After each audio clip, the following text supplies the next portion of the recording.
Bonjour à tous, bienvenue dans le QG, le rendez-vous politique de Télé Grenoble avec chaque semaine un élu du territoire. Aujourd'hui, j'ai le plaisir de recevoir Najat Vallaud-Belkacem. Bonjour. Bonjour. Bienvenue. Vous êtes la présidente du groupe socialiste à la région Auvergne-Rhône-Alpes. Vous avez été évidemment plusieurs fois ministre sous la présidence de François Hollande. L'éducation, la jeunesse, les sports, la ville, le droit des femmes, j'espère que j'en ai pas oublié.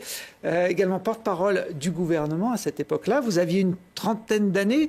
C'est pas commun d'être au cœur de la machine si jeune. Qu'est-ce que vous gardez de ces 5 années au cœur du pouvoir ? J'ai eu l'impression que c'était passé en 5 minutes et en même temps d'avoir pris 50 ans d'un seul coup. C'était très intense, évidemment, mais c'était surtout un formidable honneur qui était le mien que de pouvoir exercer ces responsabilités. Ça vous manque aujourd'hui ? Vous auriez envie de revenir aux affaires, comme on dit ? Oui, qui n'en a pas envie, évidemment. Simplement, je constate que la politique est devenue un champ très complexe, très compliqué, très brutal, tumultueux ces dernières années. Et moi, j'appelle à ce qu'on retrouve un peu de raison et qu'on dépassionne un peu les débats. Bon, aujourd'hui, vous n'êtes plus ministre, mais conseillère régionale d'Auvergne-Rhône-Alpes. C'est votre seul mandat d'élu ? Oui.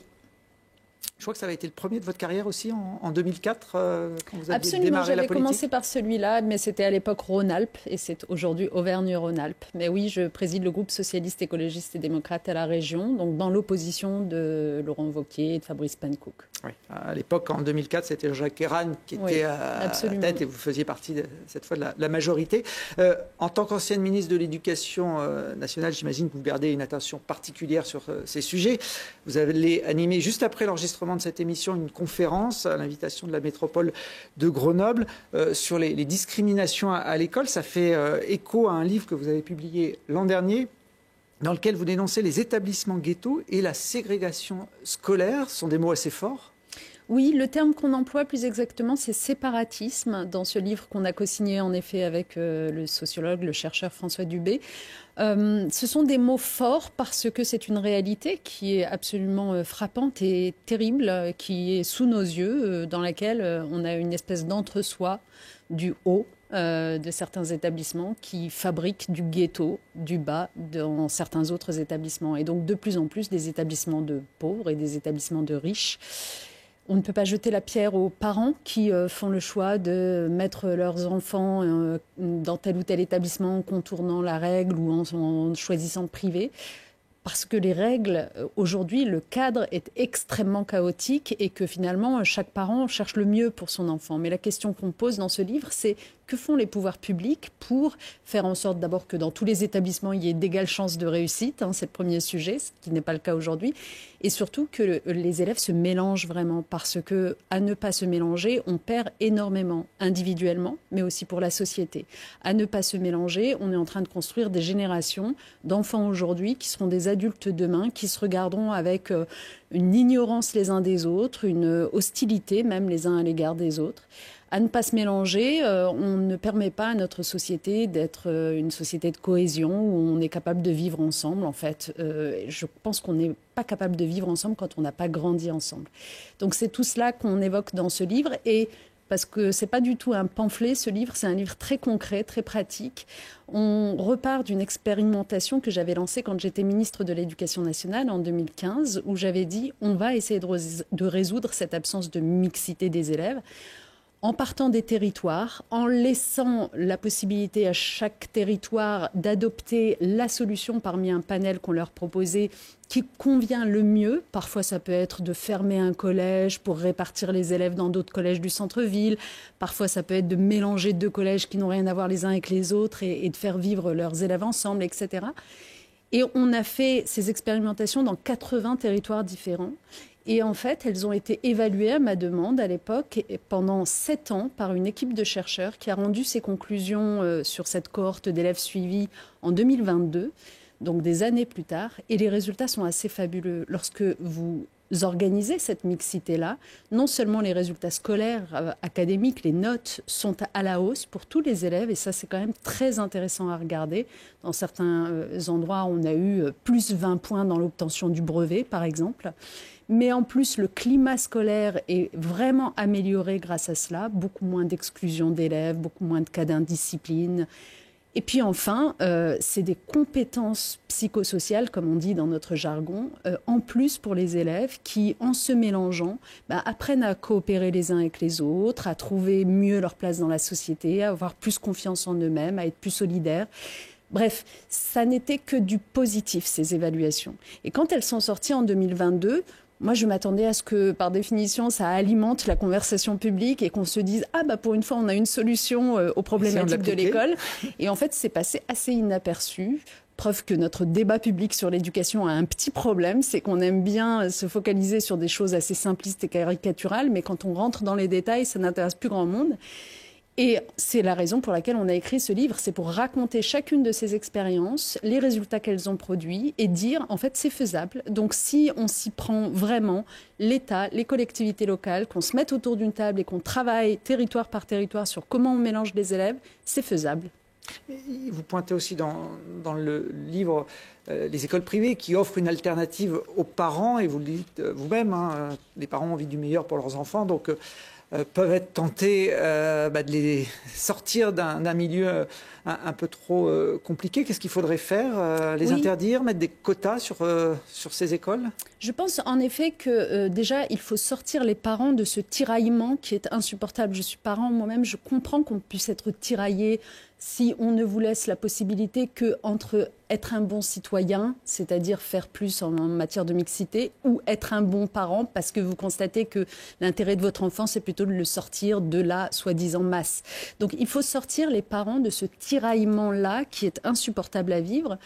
Et ça, il revient au pouvoir public, encore une fois, d'organiser un cadre dans lequel aller dans tel établissement ou dans tel établissement, ça ne vous porte pas préjudice. Donc ça veut dire mettre des moyens dans des établissements qui en manquent cruellement. Ça veut dire aussi, pour venir à l'enseignement privé, regarder avec lucidité ce qui se passe depuis quelques années du côté de l'enseignement privé.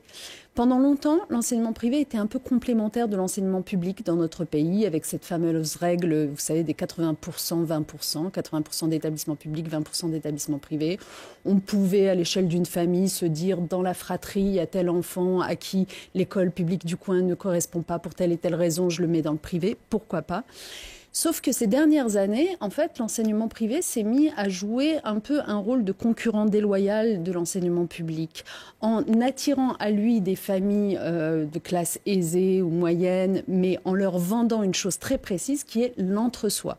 C'est pas pour des raisons religieuses, c'est pas pour des raisons de pédagogie différenciée, non, c'est pour l'entre-soi, la non-mixité sociale. Voilà, finalement. La non-mixité sociale. Et ce faisant, pourquoi je parle de concurrence déloyale? Parce que ce faisant, il déshabille cet enseignement privé, le public de ces classes aisées ou moyennes, alors même que cet enseignement privé ne prend pas à charge, comme le public, un certain nombre de difficultés. Par exemple, l'accueil des enfants en situation de handicap. 9 enfants en situation de handicap sur 10 sont dans le public. L'accueil des enfants dits allophones, c'est-à-dire qui ne pratiquent pas le français, ils sont quasiment tous, enfin même tous, dans le public et pas dans le privé. Même l'accueil de la difficulté scolaire, parce qu'on sait qu'un certain nombre d'enseignements privés, quand ils ont affaire à un élève qui s'en sort pas très bien, le prix de bien vouloir s'en aller pour conserver des taux d'obtention du brevet ou du bac qui frôlent les 100%.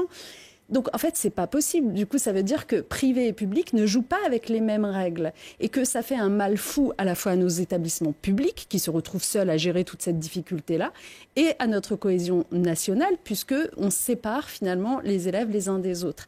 Donc oui, je pense que le temps est venu de repenser ce que nous, pouvoir public, c'est-à-dire État et collectivités locales, nous demandons, nous exigeons de notre enseignement privé. OK, nous le finançons, puisqu'il est largement subventionné par la puissance publique, ce qui n'est pas le cas dans tous les pays. Mais alors, nous lui demandons en contrepartie de faire la transparence sur son recrutement, de répondre dans ce recrutement à nos exigences de meilleure mixité sociale et scolaire. Et donc ça, à mon avis, c'est la prochaine étape. Ce qui suppose déjà d'arrêter de faire n'importe quoi. Parce que vous me parliez de la région tout à l'heure, quand on voit que Laurent Wauquiez, depuis qu'il est président de la région, a multiplié par plus de 200% le financement qu'il accorde aux lycées privés de notre région, alors que pendant ce temps-là, les lycées publics, eux, sont dans un état extrêmement dégradé et qu'à chaque budget, on voit qu'on leur coupe encore des moyens. Vraiment, c'est ça qui ne va pas du tout. Je pense que les élus doivent se ressaisir et regarder l'intérêt général. Des élus qui sont pour beaucoup passés par ces établissements privés. On a eu le cas un peu symbolique de l'ancienne ministre de l'Éducation, Amélie Oudéa-Castéra, avec ses enfants au lycée, au collège Stanislas à Paris.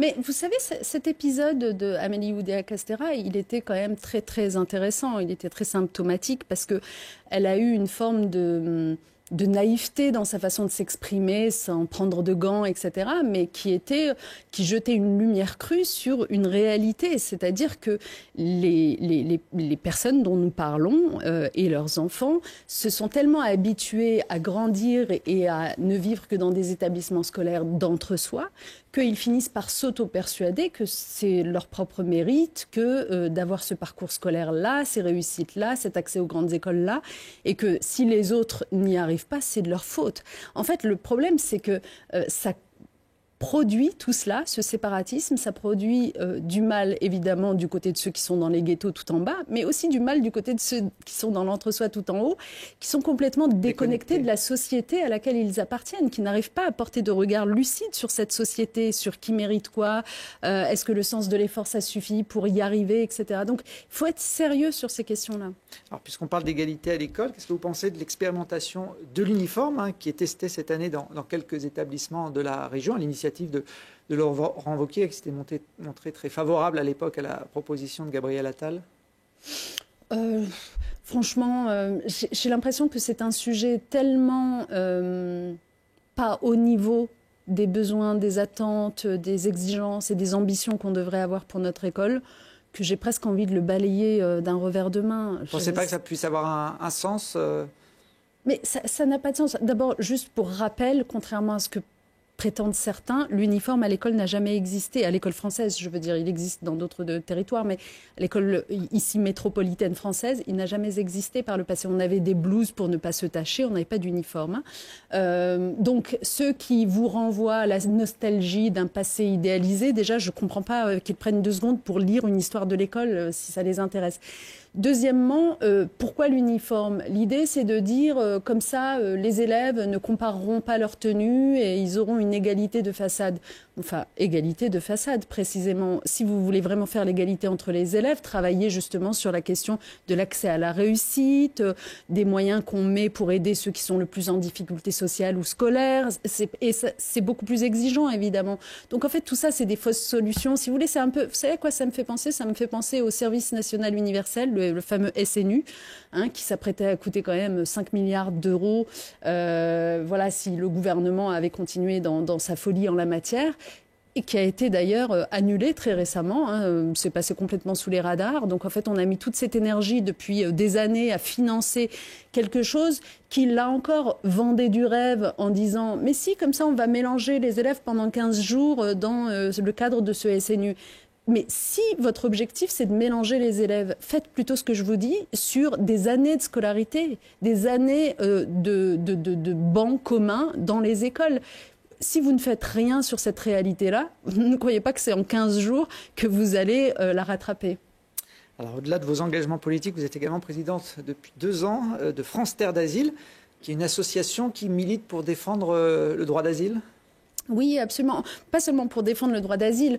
D'abord, juste un mot, le droit d'asile, c'est quelque chose de très important, qui mérite d'être défendu. Je sais qu'on est dans une période très tumultueuse où tous nos droits, toutes nos libertés... Celui-là aussi est attaqué, tous nos grands acquis sont attaqués, en effet. Mais pour mémoire, le droit d'asile, la communauté internationale a établi les textes qui le régissent aujourd'hui, et notamment la Convention de Genève, au lendemain de la Seconde Guerre mondiale. Pourquoi au lendemain de la Seconde Guerre mondiale? Parce qu'en fait, les États se sont rendus compte tout de même qu'à ne pas accueillir toute une série de migrants qui frappaient à l'époque à leurs portes, eh bien, ce sont autant de personnes qu'ils ont de fait laissé envoyer vers les camps de la mort. Parce qu'en fait, c'est les lendemains de cette réalité-là, de la Shoah, d'Auschwitz, c'est de là qu'est née la Convention de Genève de 1951. C'est dire on ne peut plus laisser des individus persécutés dans leur pays sans solution. Il faut les accueillir quelque part. Il faut les accueillir au nom de l'humanité commune qui est la nôtre, tout simplement. Et d'ailleurs, moi, je n'exclus pas qu'un jour, dans quelques décennies, peut-être pas nous, mais nos enfants, auront à leur tour à faire valoir une demande de droit d'asile parce qu'ils auront fui une situation de changement climatique, une situation de guerre, peut-être regardez avec l'Ukraine, la guerre qui serait invitée en Europe. Donc il faut quand même ne toucher à ce droit d'asile que d'une main tremblante parce que c'est un droit extrêmement protecteur et qui a un sens profond. Donc oui, France Terre d'Asile qui existe maintenant depuis plus de 50 ans, eh bien c'est une structure qui accompagne des dizaines de milliers de personnes chaque année pour les héberger, pour les aider dans les procédures légales et juridiques, pour les aider dans leur intégration aussi, par l'emploi notamment. Et tout cela est absolument précieux. Aujourd'hui, l'accueil de ces migrants, de ces demandeurs d'asile, s'est dégradé, selon vous, ces dernières années ? Depuis plusieurs années, en effet, on a une rhétorique à laquelle je pense que vous-même, vous finissez par être habitué, qui est la rhétorique de l'appel d'air. Pour éviter un soi-disant appel d'air qui n'est confirmé par aucune étude ou aucune recherche scientifique sérieuse. Mais bon, les politiciens aiment bien reprendre cette thématique-là. Pour soi-disant éviter un appel d'air, eh bien, on rend de plus en plus difficile l'accès au territoire, l'accès aux hébergements, l'accès aux soins, etc., etc.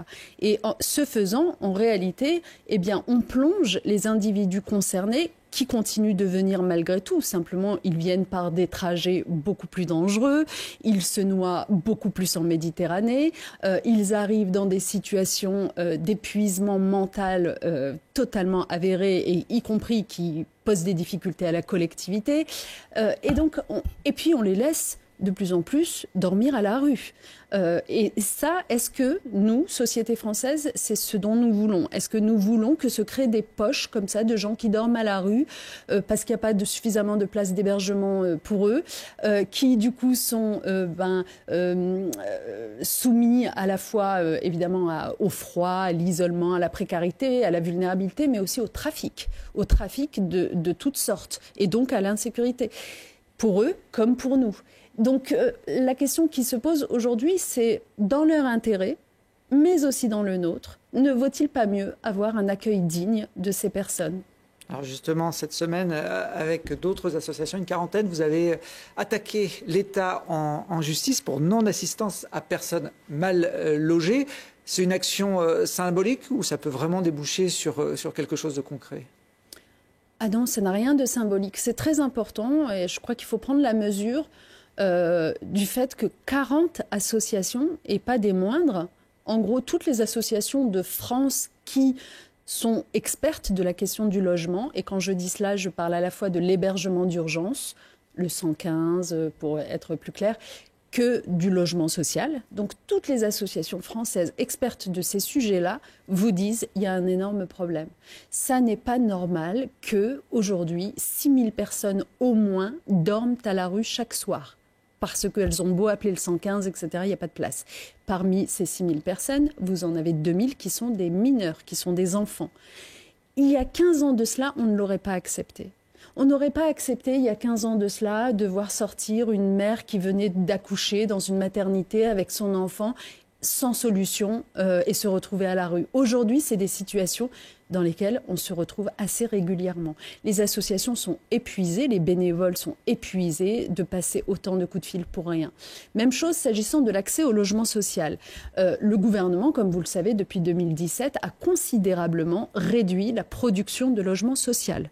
Il faut avoir conscience qu'en même temps, il y a quelques années, c'était sous Nicolas Sarkozy, notre pays avait adopté une loi qui s'appelait la loi droit au logement opposable. Vous vous souvenez, hein ? La loi Dallot, qui disait, voilà, il y a des ménages qui sont absolument prioritaires. Alors, c'était classé, hein, par exemple, les personnes en situation de handicap, les personnes avec enfants en bas âge, etc., qui, lorsqu'elles demandent un logement social, on doit en peu de temps leur répondre et leur trouver un logement social. Ces personnes prioritaires, est-ce que ces dernières années, elles ont eu accès au logement social? Pas du tout. Aujourd'hui, il y a une file active de 100 000 personnes prioritaires qui, depuis des années, attendent en vain une place en logement social.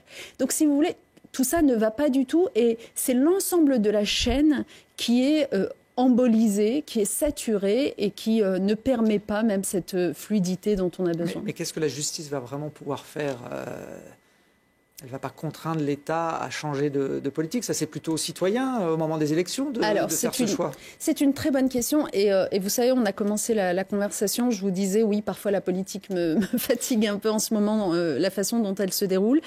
Alors moi, je pense qu'on est à un moment où les citoyens doivent se ressaisir de leur citoyenneté. Se saisir de sa citoyenneté, ça n'est pas simplement aller voter au moment des échéances électorales. Se saisir de sa citoyenneté, c'est se tenir au courant de ce qu'est le droit. Et lorsque l'on constate que le droit n'est pas respecté, a fortiori par l'État, que l'État lui-même se met hors la loi, car je le redis, héberger les personnes vulnérables, loger les personnes prioritaires en logement social, c'est le droit. C'est la loi que les pouvoirs publics ont adoptée eux-mêmes et qui s'impose à eux. On ne peut pas laisser l'État se mettre à ce point hors la loi. Et donc, l'attaquer en justice, ce que nous faisons, nous sommes des associations, mais derrière nous, ce sont des citoyens, évidemment, eh bien, c'est notre devoir de citoyen pour faire dire le droit, pour obliger, comme ça a été fait dans un autre domaine, rappelez-vous, avec l'affaire du siècle sur la question du changement climatique, c'était un petit peu le même topo, où des associations ont attaqué l'État pour non-respect de ses engagements de lutte contre le changement climatique. Eh bien, l'État a été astreint, avec sanctions financières à la clé, de prendre un certain nombre de mesures. C'est ce que nous attendons de ce procès-là. Alors, la semaine dernière, à votre place, je recevais la macroniste Camille Gaillard-Migné, qui a été récemment élue députée de la première circonscription de l'Isère. Comme c'est le rituel dans cette émission, je lui ai demandé de vous poser une question qui concerne justement le sujet de l'accueil. On l'écoute. Bonjour, Madame Najat Vallaud-Belkacem. J'ai eu l'honneur, quelques jours après mon élection, d'être à l'Assemblée, de voter un projet de résolution qui a été voté à l'unanimité par l'Assemblée dès le 22 janvier, dans la nuit du 22 janvier, en présence de femmes iraniennes, pour leur donner tout le soutien de la représentation nationale et notre pays dans le combat qu'elle mène en Iran à travers le mouvement Femmes, Vie, Liberté, et de condamner à la fois les acteurs politiques et une fois encore leur assurer du soutien de la nation française. Et donc vous, en tant que président de France Terre d'Asile et qui êtes engagé sur ces sujets, j'aurais voulu vous poser la question, est-ce que vous pourriez nous indiquer comment est-ce que nous pourrions mieux accueillir ces femmes iraniennes sur notre territoire ? Bon, d'abord, merci pour la question. Je suis touchée qu'elle aborde ce sujet-là qui, vous l'aurez compris, c'est le cœur de ma mobilisation à la tête de France Terre d'Asile. C'est pour ça qu'on se bat, c'est que les personnes qui sont persécutées à ce point-là doivent pouvoir trouver de l'aide et un soutien. Aujourd'hui, quelle est la difficulté ? C'est que les chemins, comme je vous le disais, sont devenus tellement complexes. Donc évidemment, c'est encore plus difficile pour les femmes que pour les hommes de partir, de quitter tout et de prendre des routes qui parfois les mènent par le désert libyen. Avec, on le sait aujourd'hui, c'est vraiment documenté, la Libye qui est d'une violence terrible à l'égard des demandeurs d'asile qui cherchent à fuir. Il y a des phénomènes de traite, de viol.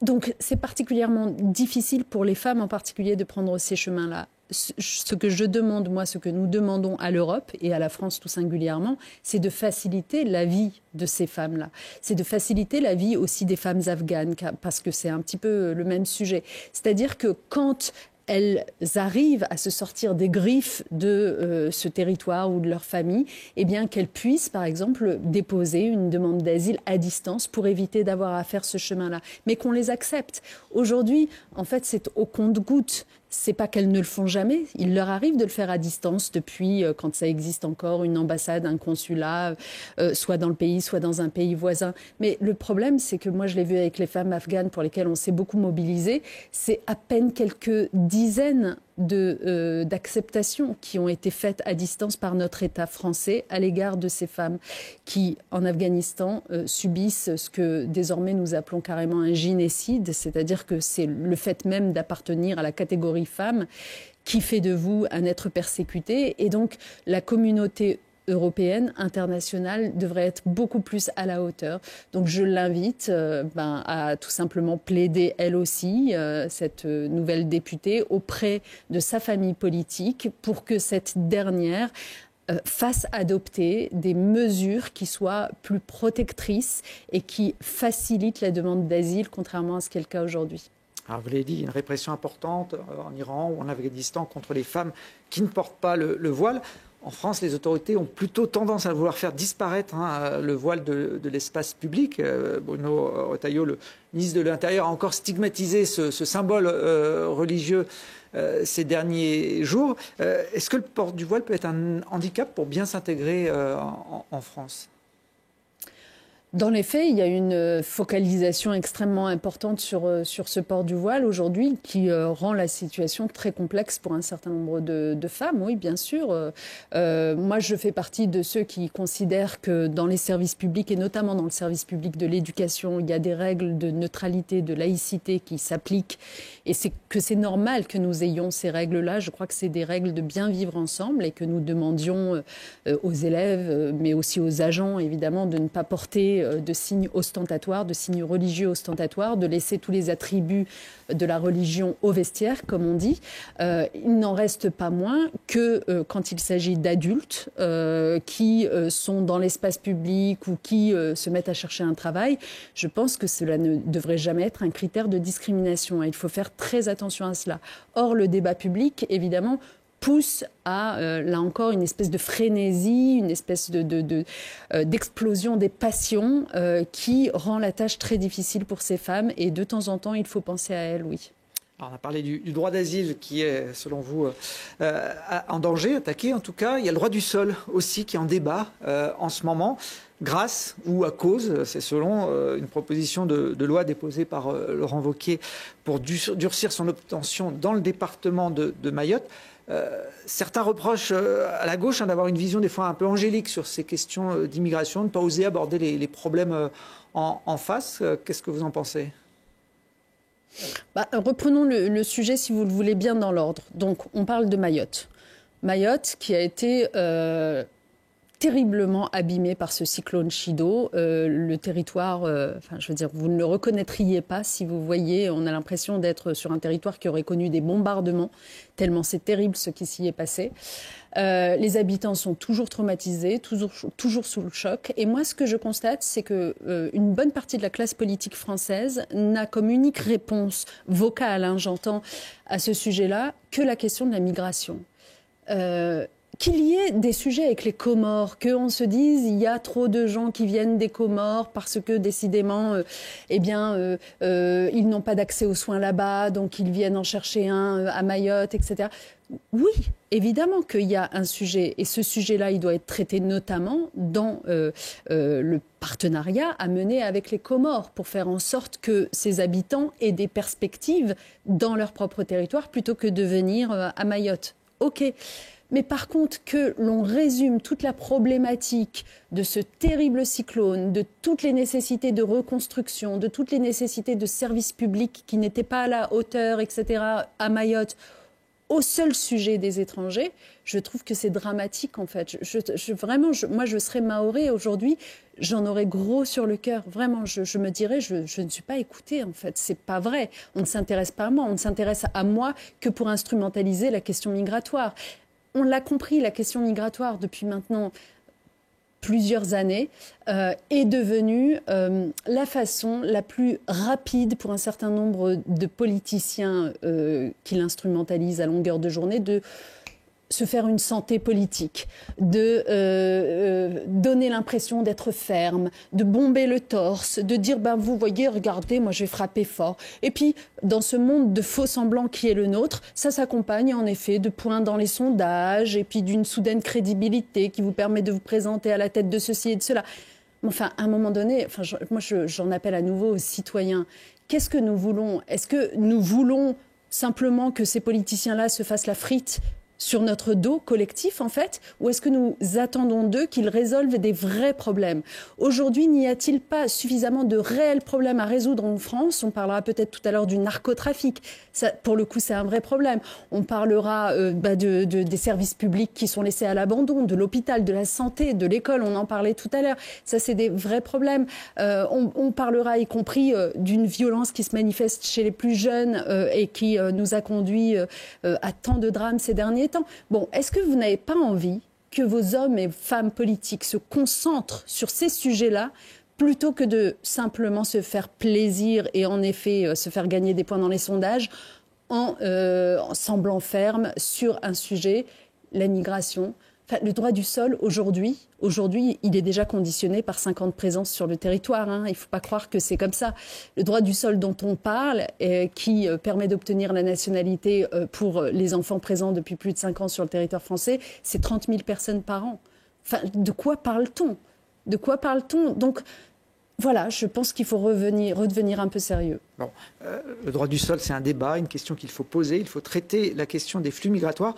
C'est les paroles de Manuel Valls, avec qui vous avez collaboré. Ce sont des paroles assez récentes. Est-ce que lui aussi a joué sur cette fermeté face à l'immigration, à l'époque où il était ministre de l'Intérieur et Premier ministre, pour essayer de se faire une carrière ?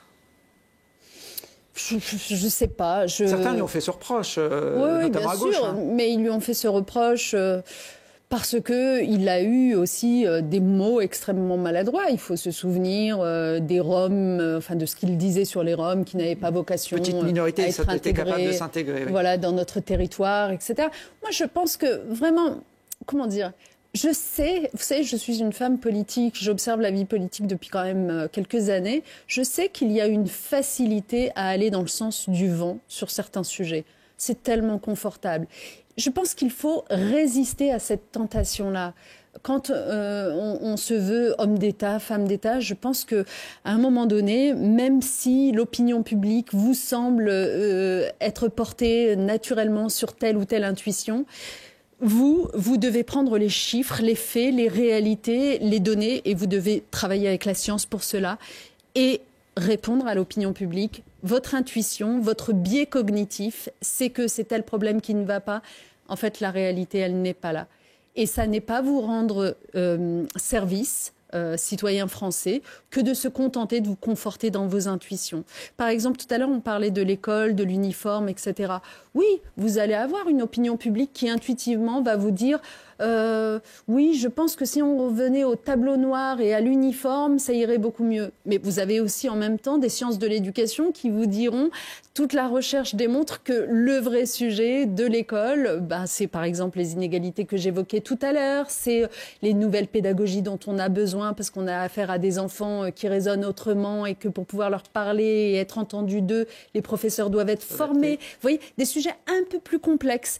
Et je pense qu'un homme politique ou une femme politique de bonne aloi, porté par un véritable amour du bien commun, doit faire cet effort de prendre toutes ces données scientifiques, de les rendre audibles, de les vulgariser, comme on dit, et de les apporter aux citoyens en leur disant voilà où se trouvent les vrais défis et les vraies réponses, plutôt que de se contenter de les conforter dans leurs idées préconçues.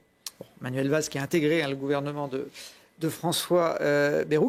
Quel regard vous portez d'ailleurs sur ce gouvernement qui compte d'autres personnalités de gauche, il y a François Rebsamen notamment, ou Éric Lombard à l'économie?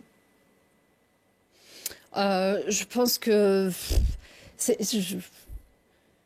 c'était très compliqué de composer un gouvernement. Honnêtement, je pense qu'on est vraiment dans l'embarras, mais un embarras grave depuis la dissolution de l'été dernier, qu'on n'en est toujours pas sorti. Vos téléspectateurs ont bien conscience que tout ça, c'est des rustines. Maintenant, les gouvernements qui sont formés sont des rustines, c'est-à-dire que aucun d'entre eux, jusqu'à ce qu'il y ait de nouvelles élections et qui donnent une voie plus claire, aucun de ces gouvernements ne sera en mesure de mener de véritables réformes. Donc là, l'urgence, c'était de faire adopter un budget pour la France, et je pense que c'était important que la France en adopte un, évidemment. Mais une fois cela dit, de toute façon, au sein même de ce gouvernement, il n'y a pas grande cohérence. Il est composé de personnes, et j'ai eu l'occasion, y compris d'en voir, donc je le sais bien, qui ne savent pas pour combien de temps ils sont là. Vous savez, déjà, quand vous êtes ministre dans un contexte plus normal, entre guillemets, ça a été mon cas, vous ne savez pas combien de temps ça durera, donc c'est très compliqué de naviguer, de piloter votre ministère, d'adopter vos réformes qui prennent souvent des mois à l'être, etc.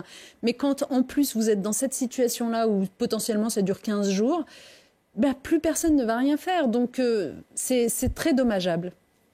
Alors, vous n'avez jamais siégé à l'Assemblée nationale dans votre carrière, même si vous y êtes intervenu souvent en tant que ministre. Si vous aviez dû voter ou pas la motion de censure la dernière là, sur le budget, vous auriez été solidaire de la plupart des socialistes, vous auriez validé entre guillemets ce budget en ne censurant pas le gouvernement? Oui, j'aurais fini par aboutir à la même conclusion que, en effet, le Parti socialiste. C'est pas du tout une décision simple, soyons clairs, parce que ce budget, vraiment, c'est pas celui qu'on aurait adopté si on avait été aux manettes, clairement. C'est un budget qui reste extrêmement douloureux, notamment sur la question des services publics, sur la question de la santé, sur la question des collectivités locales. On y reviendra peut-être tout à l'heure. Donc, c'est pas un budget génial, loin de là. Mais il fallait vraiment stabiliser la situation parce que c'est pas vrai qu'on pouvait continuer de vivre sur le budget 2024. Vous savez, c'était un argument qui était utilisé par ceux qui pensaient qu'on pouvait encore se passer de budget. Ils disaient, mais c'est pas grave, c'est celui de 2024 qui s'applique. Mais c'est celui de 2024, il ne s'appliquait que pour la question de la perception des recettes, mais il ne s'appliquait pas sur les grandes décisions d'investissement, de dépenses, d'embauche dans la fonction publique, dans tel ou tel secteur hyper important. Et donc, en fait, non, c'était un énorme problème que de continuer sans budget, encore avec une nouvelle composition de gouvernement qui allait prendre des mois, etc. Donc, moi, j'aurais fini par la même conclusion. Et surtout, j'aurais fait comme ça a été fait, c'est-à-dire négocier en amont pour obtenir des choses. Et les socialistes ont obtenu des choses, quoi qu'on en dise. Il a été renoncé à l'idée de supprimer 4000 postes dans l'éducation nationale, par exemple. Le non-remboursement d'un certain nombre de médicaments a été abandonné. Enfin, c'est des choses positives, oui. Bon. Le président du groupe socialiste à l'Assemblée nationale a bien fait son boulot, alors. Il est pas mal, il faut. Non, je précise pour ceux qui ne suivent peut-être pas les coulisses de la vie politique que c'est Boris Vallaud et votre mari dans la vie. Mais on peut parfois être en désaccord, attention. C'est juste alors, que là, sur le fond... En tout cas, cette censure a créé une petite scission quand même au sein des socialistes, puisque certains l'ont voté, pas la majorité, mais quand même, il y a un congrès qui se précise pour le printemps, en tout cas avant l'été. Il va falloir choisir entre deux lignes, en gros, soit regarder du côté de la France insoumise, soit regarder du côté peut-être de l'aile gauche des macronistes pour reconstituer une force un peu plus puissante qu'aujourd'hui. C'est ça l'enjeu? Bon, d'abord, la date n'est toujours pas fixée pour ce congrès, donc j'aurais beaucoup de mal. Olivier Faure a dit avant l'été, donc voilà. C'est pour ça que je parlais du printemps, mais bon. C'est cela. Moi, je pense que c'est important qu'il ait lieu. C'est important qu'il ait lieu parce que, en fait, le temps passe très vite et on ne peut pas se présenter aux prochaines élections présidentielles sans avoir, à un moment donné, tranché entre des lignes différentes, composer une nouvelle équipe qui soit en capacité, justement, pendant tous les mois qui viennent, de préparer la suite.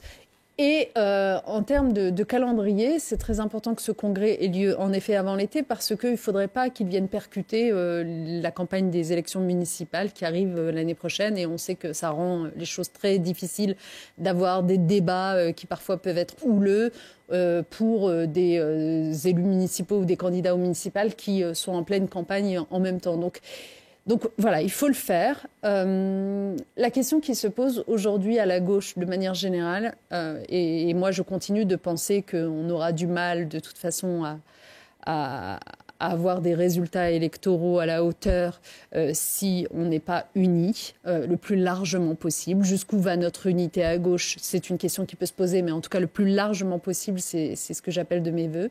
La question donc qui se pose à la gauche, c'est...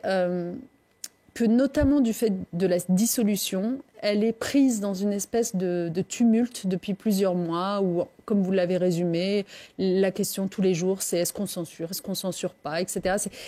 Et en fait, ça empêche un peu de réfléchir, d'anticiper et de préparer, au fond, le récit et le programme que l'on présente aux électeurs et aux Français. Et en cette absence-là de récit et de programme, on a l'impression que le seul récit qui est entendu, c'est un récit qui vient plutôt de l'extrême droite, parce que la droite n'est pas beaucoup plus audible à vrai dire, mais de l'extrême droite, qui, elle, a gagné une bataille culturelle considérable, aidée notamment par un certain nombre de médias. Et cette extrême droite-là, elle est en train, sur tous les sujets, on parlait de migration tout à l'heure, on pourrait parler de sécurité, on pourrait parler d'éducation, elle est en train d'imposer ses thèmes, son tempo à elle, sa rhétorique à elle, avec en face pas grand-chose. On ne peut pas être uniquement sur la défensive face à cela. Dans un autre genre, c'est ce qui se passe aussi avec Trump aux États-Unis. D'une certaine façon, on passe tellement de temps à réagir aux aberrations, à dire c'est scandaleux, etc., qu'on n'a plus le temps de dire, au fond, la société que nous appelons de nos voeux, de solidarité, d'égalité, de liberté, mais au sens où, vous savez, on ne peut être libre que si on est véritablement égaux et fraternel. Cette société-là, à quoi elle ressemblerait? Et je pense que nous avons besoin d'un temps de travail pour, thématique par thématique, faire rêver, faire désirer cette société-là aux Français. Vous avez fait la campagne de Ségolène Royal en 2007, Désir d'avenir, je crois que c'était ça d'ailleurs le titre. Vous êtes bien placé pour savoir qu'au-delà du programme, il faut aussi quelqu'un pour incarner un projet. Aujourd'hui, à 2 ans des présidentielles, on ne voit pas vraiment d'autres personnalités émerger à gauche que celle de Jean-Luc Mélenchon. Comment vous voyez les choses évoluer dans les mois qui viennent ? Je suis d'accord avec vous, je ne vais pas vous faire de langue de bois. Je pense que... Vous savez, quand on est de gauche, on dit souvent, mais nous, on ne croit pas en l'homme providentiel, on croit plutôt en un collectif. Bon, ça, c'est quelque chose qui fait vraiment partie de notre ADN, c'est vrai. Mais la réalité, c'est qu'on a quand même besoin d'une incarnation, d'une figure, de quelqu'un qui... justement, dans cette question du récit et du désir, ça passe pas seulement par des mesures programmatiques, ça passe aussi par une personnalité qui raconte un peu tout cela. Et aujourd'hui, il faut qu'on la trouve, j'ai envie de vous dire ça, il faut qu'on la trouve, il faut que ceux qui sont candidats à être cette personnalité-là s'exposent, se disent candidats, et puis j'espère que le Congrès, s'il a lieu, permettra aussi de trancher cette question. Alors, vous me disiez tout à l'heure que vous auriez envie de revenir aux affaires, est-ce que ça pourrait être un projet qui vous intéresse une femme portant une candidature de gauche, il y en a eu une, effectivement, c'était Ségolène Royal, ça s'était plutôt bien passé. Il y a eu Anne Hidalgo, là, c'était beaucoup plus compliqué. Le problème, c'est que c'est difficile de répondre à cette question, parce que si je vous réponds, pourquoi pas, dans la foulée, on peut titrer, elle se déclare candidate. Je ne me déclare pas du tout candidate, en tout cas, pas maintenant, pas à ce stade, pas comme ça. Ce que je sais, c'est que il va falloir qu'on se fasse un peu violence les uns les autres, parce que ça ne peut pas être justement uniquement ceux qui sont à jet continu dans une forme d'apparatchisme, comme on dit, c'est-à-dire dans la mécanique partisane à l'intérieur, en train de jouer les billards à 12 bandes, etc., qui se portent candidat à des échéances majeures. Je pense qu'il faut vraiment que sortent des personnalités, je ne parle pas de moi, mais que sortent des personnalités qui ont des choses à raconter et que la société civile, pour le coup, ça peut être aussi un vivier très intéressant dans lequel identifier des personnalités comme cela. Bon, il y a le nom de Lucie Castet qui était sortie cet été pour le poste de Premier ministre. Elle a eu un peu de mal à s'imposer dans ce milieu. Elle qui venait, on peut le dire, plus de la société civile. Pour parler des vieux routards de la politique, Bernard Cazeneuve, qui a été votre Premier ministre, était à Grenoble il y a quelques jours, vendredi dernier, pour faire campagne à l'invitation de l'ancien maire socialiste Michel Destaut. Il a tenu une réunion publique sur son mouvement, la Convention. Bon, il a été renié par une partie du PS cet été au moment où il postulait pour le poste de Premier ministre. Ce sont encore des hommes de gauche, ces gens avec lesquels vous avez travaillé au gouvernement il y a une dizaine d'années? Moi, j'ai rien contre Bernard Cazeneuve. C'est sûrement pas moi qui le qualifierais d'autre chose que d'homme de gauche. Non, c'est un homme de gauche. Et je pense que dans l'absolu, si... en faire un Premier ministre avait vraiment été dans les intentions d'Emmanuel Macron et que ça s'était fini comme ça aurait été en effet bien mieux que ce qu'on a aujourd'hui ou ce qu'on avait avec Michel Barnier auparavant. Donc, mais le sujet, c'est pas celui-là. Le sujet, c'est ce que je vous disais sur l'unité de la gauche, le fait qu'on est obligé de repousser un petit peu les frontières pour avoir plus de chances d'être audible de nos concitoyens. Ça vaut y compris au sein même du Parti socialiste, c'est-à-dire que les gens qui disent vouloir parler au nom du Parti socialiste, par exemple, doivent venir travailler avec les socialistes au sein du Parti socialiste. Et en fait, c'est ce qui manque un peu aujourd'hui, c'est-à-dire qu'on aimerait beaucoup voir Bernard Cazeneuve, pour le coup, venir vraiment travailler main dans la main avec ceux qui, aujourd'hui, sont quand même au front, parce que je pense notamment à nos parlementaires, que ce soit à l'Assemblée nationale ou au Sénat. Vous avez vu à quoi ça ressemble maintenant, les débats à l'Assemblée nationale. C'est quand même légèrement tumultueux, difficile. Bien sûr, c'est même d'une brutalité sans nom. Donc moi, je considère que nos parlementaires sont au front. Donc on ne peut pas juste être de l'extérieur en train de porter des jugements sur eux en disant ils font pas suffisamment ceci ou cela, et puis ensuite se dire prêt à représenter les socialistes. C'est un peu plus compliqué que ça. Donc là encore, je pense qu'on a besoin de liens, on a besoin de travailler ensemble et de sortir d'un certain nombre de facilités. Bon, dans l'actualité grenobloise de la semaine, il n'y avait pas que la venue de Bernard Cazeneuve, il y a aussi malheureusement ce nouvel épisode de violence mercredi soir dans le quartier du village olympique où un homme armé a jeté une grenade dans un bar associatif avant de s'enfuir. Une explosion qui a blessé une douzaine de personnes et qui a remis Grenoble dans l'œil du cyclone médiatico-politique sur les questions de délinquance. Vu d'un petit peu plus loin, Lyon, Grenoble a cette image de Chicago français que certains lui prêtent. Ça vous paraît justifié ? En tout cas, tout ça me rend infiniment triste parce que, de manière générale, j'ai l'impression qu'il y a une violence qui s'étend. On s'était habitué, c'est triste pour les Marseillais ce que je vais dire, mais on s'était habitué à des images comme celle-là à Marseille, moins dans d'autres villes, et de plus en plus, il semble ne plus y avoir de spécificité territoriale. On retrouve de l'insécurité, on retrouve du narcotrafic, y compris dans des zones rurales, et ça me perturbe et ça m'interroge beaucoup sur la capacité de nos pouvoirs publics, tout compris, c'est-à-dire État et collectivités locales, à travailler ensemble sur un sujet aussi important.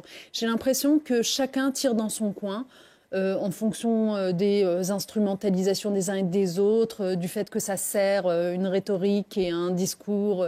Voilà. Et on ne peut pas se permettre une telle polarisation. On le voit, en l'occurrence, ici dans cette ville, avec le maire de Grenoble d'une part et puis le ministre de l'Intérieur d'autre part. On ne peut pas se permettre une telle polarisation et une incapacité à se parler sur un sujet aussi grave que celui-là. Et j'en profite juste pour dire que je pense aux proches et aux victimes qui ont été touchées hier, parce que, franchement, une grenade dans un bar associatif, on atteint des sommets. Ouais, on est passé à un cap supérieur. Éric Piolle qui estime d'ailleurs qu'on ne gagnera pas la lutte contre le narcotrafic. Il dit que ça fait des dizaines et des dizaines d'années qu'on met des moyens et que la situation s'empire et que la meilleure solution, en fait, pour lui, c'est de légaliser le trafic et notamment la vente de cannabis. Qu'est-ce que vous en pensez ? Je ne sais pas. Très, très honnêtement, mon opinion n'est pas faite sur ce sujet. Je varie encore entre, en effet, des études, des recherches qui vous montrent qu'à certains égards, la légalisation peut être utile. Et étant moi-même parent, mère de jeunes enfants, je me dis quand même que le signal qui est envoyé est un signal extrêmement négatif et problématique, et que le trafic risque de se reporter sur des substances encore plus dangereuses que celle-là. Et donc, je ne suis pas tout à fait convaincue. Moi, je pense qu'il faut...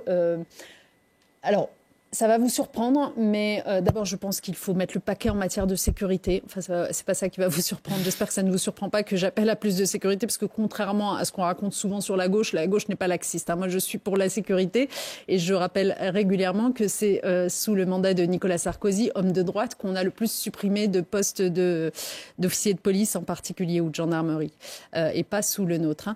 Nous, on en a plutôt reconstitué. Donc, j'en appelle à plus de sécurité. Mais là où j'allais vous surprendre plutôt, j'ai trouvé ça assez positif, le clip de campagne, l'espèce de clip qu'a fait fabriquer Bruno Retailleau récemment, dans lequel on attire l'attention des consommateurs, en fait. Voilà, vous croyez que c'est pas grand-chose d'aller acheter, de vous faire client de cette marchandise-là, mais en fait, derrière, c'est des gamins qui se font tuer à bout portant. Et moi, ça, j'y crois beaucoup. Vous savez, quand j'étais ministre des droits des femmes dans un tout autre domaine, vous vous souvenez peut-être que je m'étais attaquée à la question de la prostitution. Eh bien, je fais un parallèle entre ces deux sujets. C'est-à-dire que jusqu'alors, on voyait bien que c'était pas acceptable que des femmes soient victimes de réseaux avec des macros, obligées de se prostituer, etc. Mais comment notre pays réagissait, avant donc que je prenne mes fonctions, il réagissait en criminalisant les prostituées elles-mêmes. Alors qu'elles étaient les victimes de tout cela, il les criminalisait. Quand je suis arrivée, j'ai fait adopter une loi qui a inversé la charge de la responsabilité, en disant, d'abord, on va arrêter de les criminaliser, et ensuite, on va criminaliser les clients. Bien sûr. Parce qu'en fait, c'est évidemment la demande qui produit l'offre. Et les clients, ils doivent savoir, lorsqu'ils vont voir une personne prostituée, peut-être que pour eux, c'est pas grand-chose, ça fait partie de la vie, c'est des relations entre adultes consentants, etc. Mais la réalité, c'est qu'ils sont en train de faire fructifier des réseaux de traite des êtres humains. C'est que la jeune femme qu'ils ont devant eux, généralement, elle est sous l'emprise de trafiquants qui la font chanter, qui gardent en otage ses enfants, qui l'ont violée, violentée bien avant qu'elle n'arrive sur les trottoirs de nos villes, etc. Et les clients doivent avoir conscience du rôle qu'ils jouent, de la responsabilité qui est la leur. Et désormais, dans la loi, en effet, les clients sont pénalisés lorsque ils vont voir une personne prostituée. Et ça réduit, en fait, ce trafic-là. Et je pense qu'avec la drogue, c'est très important d'avoir le même message à l'égard des consommateurs. Ouais, c'est pas sûr qu'ils en aient tous conscience, ces consommateurs, mais effectivement, le problème vient aussi de là. Vous disiez que vous n'étiez pas contre la sécurité, que vous vouliez d'ailleurs mettre l'accent et les moyens là-dessus. La région, et notamment à l'instar de Laurent Wauquiez, aide beaucoup les collectivités qui veulent développer notamment la vidéosurveillance. Il y avait d'ailleurs une passe d'armes entre le maire de Grenoble et Laurent Wauquiez il y a quelques années sur le fait que la région était prête à payer l'installation à Grenoble et le maire de Grenoble avait refusé. Fabrice Pannekoek a évoqué lors de ses vœux à la presse en janvier le chiffre de 14 000 équipements déjà financés par la région. Il voudrait même intégrer l'intelligence artificielle dans ces dispositifs pour les rendre plus efficaces. Ça répond à une demande de la population. Vous êtes favorable à cette orientation politique ? En fait, le sujet constant pour nous, élus d'opposition à la région, c'est que Laurent Wauquiez et son successeur passent leur temps à balayer du revers de la main ce que la loi leur a confié comme compétence obligatoire en tant que région. Si vous voulez, on est dans un état de droit avec de multiples niveaux. Exactement. Vous avez l'État, puis ensuite vous avez les régions, les départements, les communes, etc. Et chacune de ces entités a des obligations, des pôles de compétences. Donc la région, lorsqu'elle se met à financer des caméras de vidéosurveillance ou qu'elle se met à financer des routes, en fait, c'est de l'argent qu'elle n'utilise pas pour faire ce que la loi lui a imposé et lui demandait. Financer des lycées, financer de l'économie sur son territoire ou de l'économie sociale et solidaire, financer de la culture, financer de l'aménagement du territoire, financer du train. On a besoin de ferroviaire dans cette région. Et donc, c'est ça le sujet. C'est pas que c'est mal en soi de payer pour des caméras de vidéosurveillance, c'est que c'est pas de la compétence de la région, c'est que c'est de la compétence de l'État. C'est pas que c'est mal de payer pour des routes, c'est que d'abord à choisir, il vaut mieux faire du train, mais de toute façon, les routes, c'est pas de la compétence de la région. Et à chaque fois, on bataille là-dessus et on n'est pas entendu. Et donc, vous pouvez considérer que c'est positif d'aller équiper chaque petit village, etc. Mais dites-vous à chaque fois que pendant ce temps-là, vous qui êtes un habitant de cette région, vos enfants, s'ils vont au lycée public du coin, eh bien, étudient dans de très mauvaises conditions parce qu'on a laissé ce lycée avoir des fuites partout, ne pas avoir le chauffage, avoir des toilettes non entretenues, etc. Dites-vous que, et c'est le cas par exemple, je sais pas, pour les habitants de Clermont-Ferrand ou les habitants de l'Ardèche, etc., il manque tellement de lignes lignes ferroviaires aujourd'hui qui permettraient une vraie mobilité aux habitants, parce que la région ne les finance pas. Donc c'est ça en fait. C'est pas un jeu à somme nulle. Il y a des perdants dans cette histoire. Le changement de présidence, puisque Fabrice Panckoucke a pris la place de Laurent Wauquiez à la rentrée de septembre, ça change quelque chose dans la façon de mener la politique régionale ? Bon, je vais être franche, moi j'ai une préférence spontanée pour Fabrice Panckouke, évidemment. Ça ne me surprend pas. Non, mais je vous le dis très simplement parce que j'ai beaucoup de mal avec Laurent Wauquiez. Je pense que c'est de notoriété publique, mais pas parce que je serais sectaire et parce que par définition ce serait un homme de droite et moi une femme de gauche. Non, pas du tout. Moi, il y a des tas de personnalités de droite avec lesquelles j'arrive à m'entendre et dans lesquelles je reconnais des individus soucieux d'intérêts communs et de biens publics. Je ne le reconnais pas en la personne de Laurent Wauquiez. C'est un vrai problème pour moi. C'est-à-dire que je n'ai vu de tout temps en lui que le clientélisme, que l'impossibilité d'exercer une forme de démocratie au sein de l'enceinte régionale, une espèce de brutalité qui est la sienne à l'égard de toute contestation, qu'elle vienne de son opposition ou des gens de sa propre famille politique, un manque de sincérité qui a été 1000 fois illustré, donc je ne vais pas y revenir ici. Et puis même une façon de se défaire des règles qui est hallucinante, sans aucune vergogne. Par exemple, regardez, il est censé ne plus être président de la région Auvergne-Rhône-Alpes, donc avoir laissé la place à Fabrice Panckouke. Quelqu'un peut-il nous expliquer pourquoi il s'est fait attribuer ce terme de conseiller spécial qui, en réalité, en fait toujours le président de la région? Et d'ailleurs, c'est lui qui co-signe le moindre courrier pour vous annoncer la moindre chose. C'est lui qui assiste à la moindre inauguration, qui annonce les grandes nouvelles comme s'il était le président de la région. Et ça, c'est pas seulement que ça nous embête de façade, c'est que en fait, ça va à l'encontre de la loi sur le non-cumul des mandats. On ne peut pas être député et en même temps président de région. C'est la loi pour tout le monde. Donc lui, il se défait de cette loi-là et encore une fois, sans rendre de compte à personne, comme il n'a jamais rendu de compte sur les dîners des sommets, comme il n'a jamais rendu de compte sur ses dépenses de communication complètement outrancières ou de sondage payés aux frais de la collectivité alors qu'on était en plein milieu d'une campagne électorale, ce qui est totalement interdit par la loi. Enfin, il y a tellement de sujets ouverts avec Laurent Wauquiez. Donc Fabrice Panckouke, dans cette affaire, il me semble plus posé, plus intelligent dans sa façon de travailler avec les élus qu'il a en face de lui, même ceux avec lesquels il n'est pas d'accord. Mais je voudrais qu'on lui laisse peut-être un peu plus de latitude, ce qui n'est pas le cas aujourd'hui. Bon, il a dit qu'il allait en mettre en avant plutôt le on que le je. Lui aussi, il fait un peu la distinction entre les deux styles de management. Il y a un dossier, en tout cas, qui doit le préoccuper en ce moment et qui doit aussi préoccuper Laurent Wauquiez, c'est la nomination d'un patron pour mener la candidature des Jeux Olympiques dans les Alpes en 2030. Normalement, cette nomination aura lieu le 18 février à Lyon. Et sauf surprise de dernière minute, ça devrait être l'ancien champion olympique de ski de boss Edgar Gros-Piron qui sera nommé à la tête du COJO. C'est un bon profil selon vous ? Pourquoi pas ? Je vous avoue que nous, élus d'opposition, nous n'avons pas vraiment notre mot à dire dans ce choix. Donc pourquoi pas ? Moi, ce que je note en tout cas, c'est que je ne sais pas si on l'a suffisamment souligné, mais le fait que Fourcade ait refusé, c'est quand même frappant, non ? Parce que, quelque part... C'était le candidat idéal, sur le papier en tout cas.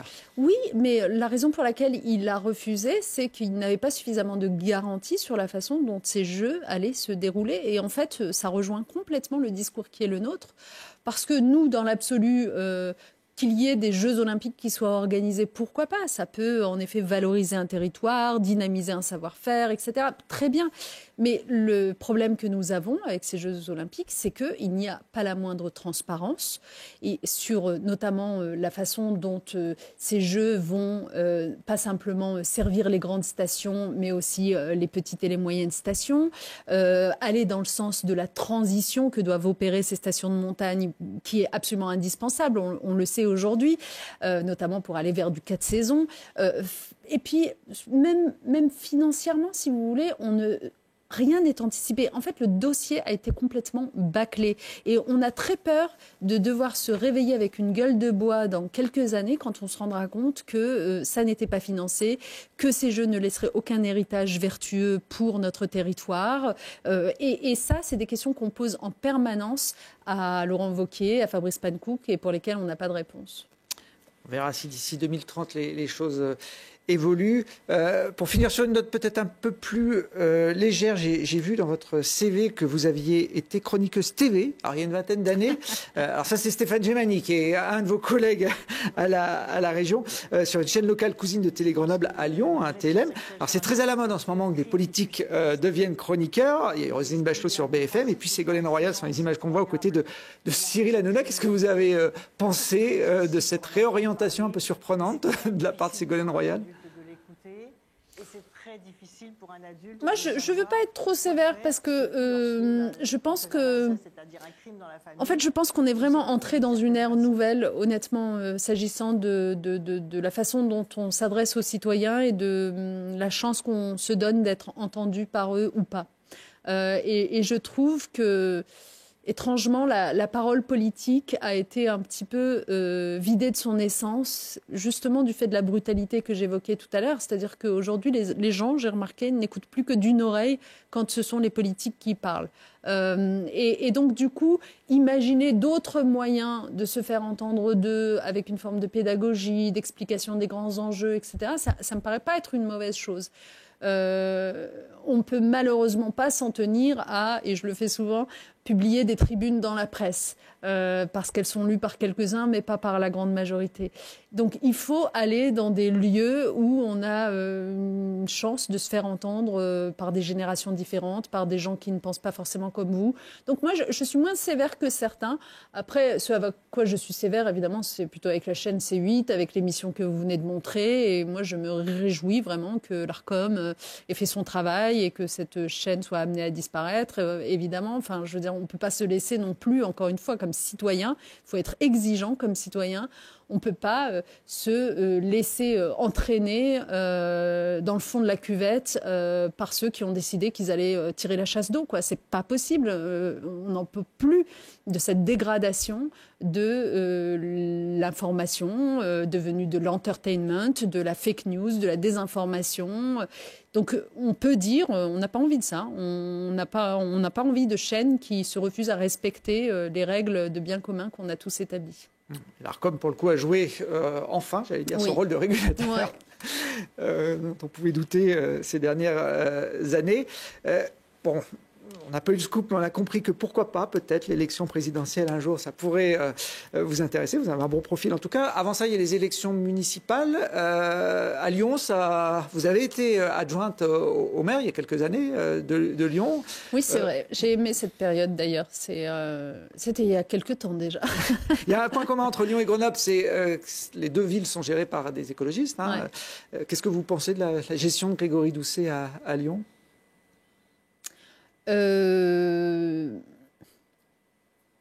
Moi, j'ai plutôt de la sympathie pour Grégory Doucet. Je trouve que c'est un homme relativement posé. Je crois qu'il est plutôt sincèrement au service de l'intérêt général dans cette ville. Après, comme tout maire, vous voyez, quand vous êtes maire, vous prenez des décisions qui font pas toujours que des heureux, etc. Mais moi, ce qui est l'indicateur pour moi, ce à quoi je me réfère, c'est est-ce que cette décision a été prise pour une clientèle alors que l'intérêt général aurait commandé d'en prendre une autre ou pas. Et j'ai rarement vu Grégory Doucet dans cette situation-là. J'ai le sentiment que c'est toujours l'intérêt général qu'il poursuit, donc voilà, plutôt positif. Bon, vous comptez vous engager dans le combat des municipales l'année prochaine ? On verra bien. Bon. No news. Dernière mission, Najat Vallaud-Belkacem, c'est de poser une question à notre maire écologiste de Grenoble, Éric Piolle, puisque ce sera le prochain invité du QG politique. Donc je vous laisse regarder la caméra en face de lui et choisir la question que vous souhaitez lui poser. Non, ce sera une question sérieuse parce qu'on a évoqué tout à l'heure les histoires de narcotrafic et d'insécurité. Et comme je vous l'ai dit, moi, je J'appartiens à la gauche et je considère que la gauche est exigeante sur les questions de sécurité. Et ma question à Éric Piolle sera simplement, est-ce que l'exigence en la matière, ça consisterait pas à provoquer, comme l'a d'ailleurs suggéré un des élus de ce territoire, Stéphane Djemani, des états généraux sur la question de la sécurité. Je pense qu'il est temps de se remettre autour d'une table, y compris avec l'État évidemment, qu'on ne peut pas continuer cette confrontation permanente entre ces deux niveaux de pouvoir public et qu'il faut travailler ensemble à trouver des réponses à cette situation gravissime. Voilà, donc je serais assez favorable à ces états généraux. Qu'en pense-t-il de son côté ? Bon, puisque vous évoquez Stéphane Djemani, on avait son image tout à l'heure. Il avait été exclu du PS au mois de juillet, enfin, en tout cas d'après les déclarations suite à une candidature dissidente aux législatives. Il est toujours dans votre groupe. Vous savez s'il est toujours membre du Parti socialiste. Lui-même déclarait dans la presse il y a peu de temps qu'il était en attente d'une sanction ou pas. Alors c'est encore un socialiste, Stéphane Djemani ? Moi, j'aime bien Stéphane Djemani. Je trouve qu'il a un côté un peu électron libre. Je ne vais pas vous dire le contraire. Mais c'est bien, il faut de tout pour faire un monde. Il apporte beaucoup à notre groupe, à la région. J'espère qu'il va être rétabli au sein du Parti socialiste. Je pense que ça finira par venir. Voilà, il faut laisser le temps au temps. Mais en tout cas, c'est ça, quand je vous disais tout à l'heure qu'on ne peut pas parler qu'avec des gens qui nous ressemblent trait pour trait. Hein. La fameuse mixité que j'évoquais en parlant d'éducation, elle vaut aussi finalement en politique. Il faut savoir s'entourer et travailler avec des gens qui n'ont pas forcément le même parcours, le même background, le même profil, les uns que les autres. Et c'est ça qui nous enrichit. Et Stéphane, de ce point de vue, a un long passé à la fois en matière d'écologie, évidemment. Il nous apporte beaucoup en la matière, mais aussi en matière de solidarité. Notamment au SAMU social. Et je pense que pour tout cela, il est précieux qu'il reste avec nous. Et puis, on parlait de transport. Il conduit aussi les bus dans l'agglomération grenobloise. Voilà, c'était pour le petit clin d'œil. En tout cas, c'est Éric Piolle qui vous répondra dans le prochain QG Politique. Merci d'être venu sur le plateau de Télé Grenoble. Najat Vallaud-Belkacem. Nous, on se retrouve très rapidement pour d'autres émissions politiques. Vous pouvez toutes les retrouver d'ailleurs sur le replay de Télé Grenoble.net.